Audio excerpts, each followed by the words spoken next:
दोस्तों आज हम बात करेंगे हाई प्रोटीन इंडियन फूड्स के बारे में और वे भी वेजिटेरियन यानी जो शाकाहारी लोग हैं वह किस प्रकार अपनी प्रोटीन की जरूरत को पूरा कर सकते हैं।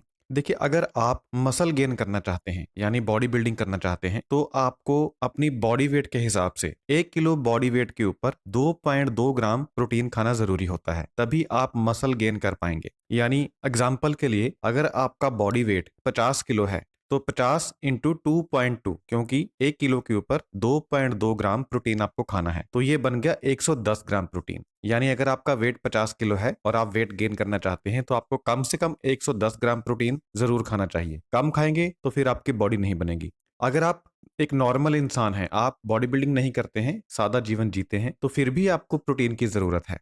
तो फिर अगर आप एक नॉर्मल इंसान हैं तो आपको पर केजी बॉडी वेट के हिसाब से 1.6 ग्राम प्रोटीन एक दिन में जरूर खाना चाहिए। यानी अगर आपका वेट 50 किलो है तो 50 मल्टीप्लाई बाय 1.6, क्योंकि 1 किलो के ऊपर 106 ग्राम प्रोटीन आपको खाना है तो ये बन गया 80 ग्राम प्रोटीन।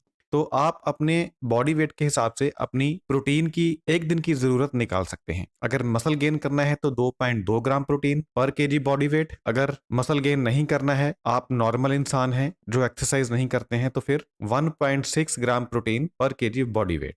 तो अब बात करते हैं कि वह कौन कौन सी शाकाहारी चीजें हैं जिनमें हाई प्रोटीन होता है। इंडियन फूड्स तो सबसे पहले है रोटी चपाती। एक 6 इंच की रोटी में आपको लगभग 3 ग्राम प्रोटीन मिलता है। तो यानी अगर आप 3 रोटी सुबह खाते हैं, 3 दोपहर को खाते हैं, 3 रात को खाते हैं, तो 9 रोटी आपने खाई और आपको मिल गया 27 ग्राम प्रोटीन।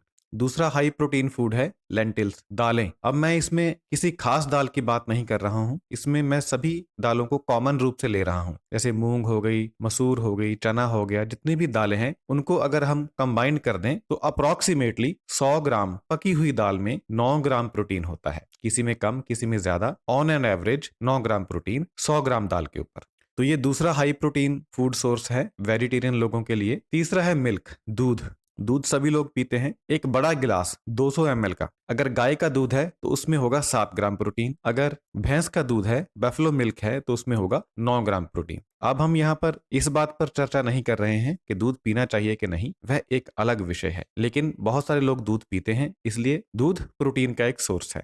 इसके अलावा जो दूध से बनी हुई चीजें होती हैं उनमें भी अच्छा प्रोटीन होता है। जैसे नंबर 4 पर है दही। 200 ग्राम दही में लगभग 8 ग्राम प्रोटीन होता है। यानी इसमें उतना ही अप्रोक्सीमेटली प्रोटीन होता है जितना दूध में होता है। काऊ के मिल्क में 7%, बैफलो में 9%, और कंबाइन कर दिया जाए तो on an average 8 gram protein. लेकिन जो दही का प्रोटीन है ये दूध वाले प्रोटीन से ज्यादा अच्छा होता है, क्योंकि इसमें बैक्टीरिया होता है दही में, और बैक्टीरिया दही में मौजूद प्रोटीन को ज्यादा डाइजेस्टिबल बना देता है। यानी अगर आप दूध पीते हैं और आप दही खाते हैं तो जो प्रोटीन दही से आपको मिलेगा वह आपकी बॉडी में जाकर ज्यादा डाइजेस्ट होगा। तो मतलब दूध से ज्यादा अच्छा है दही अगर आप प्रोटीन के मामले में देखें तो। इसके बाद है पनीर। पनीर सभी लोगों को पता है कि एक हाई प्रोटीन सोर्स है। 50 ग्राम पनीर में होता है 9 ग्राम प्रोटीन। इसके बाद है सोयाबीन। सोयाबीन का भी सबको मालूम है कि एक हाई प्रोटीन दाल है ये। 30 ग्राम सोयाबीन में 11 ग्राम प्रोटीन होता है। अब इसमें एक डिबेट है कि सोयाबीन खानी चाहिए कि नहीं। तो हम बचपन से ही सोयाबीन की वड़ी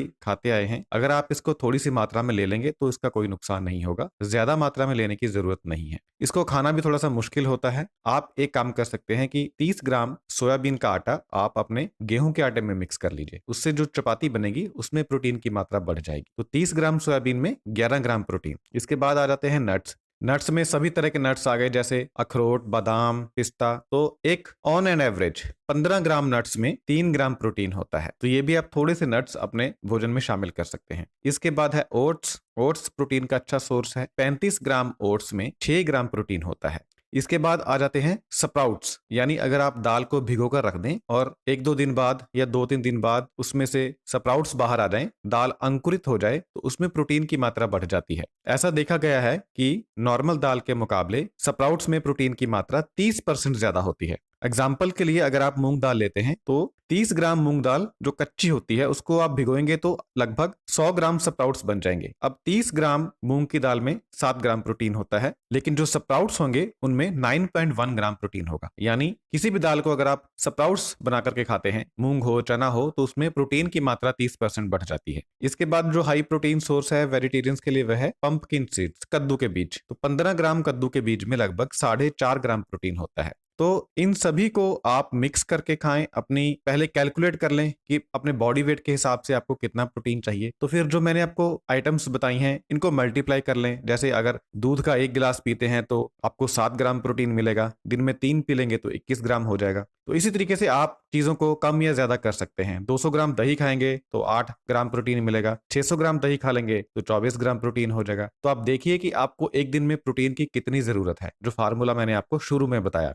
और फिर आप इन चीजों को कैलकुलेट कर लीजिए और अपनी जितनी प्रोटीन आपको चाहिए उतना प्रोटीन आप खाइए। इससे आपकी सेहत जो है ये बहुत बढ़िया रहेगी, आपको किसी तरह की कोई दिक्कत नहीं आएगी, क्योंकि प्रोटीन बॉडी की ग्रोथ के लिए और बॉडी को मेंटेन करने के लिए बहुत जरूरी होता है। बच्चे ग्रोथ स्टेज में होते हैं और जो बड़े लोग होते हैं वह मेंटेनेंस स्टेज में होते हैं। इन दोनों को ही प्रोटीन की आवश्यकता होती है। तो आप इन चीजों को देखकर अपना प्रोटीन की जरूरत कैलकुलेट करें और फिर एक डाइट प्लान बनाएं कि आपको कौन सी चीज कितनी खानी है, ताकि आपकी टोटल प्रोटीन की जरूरत पूरी हो जाए। Thank you so much.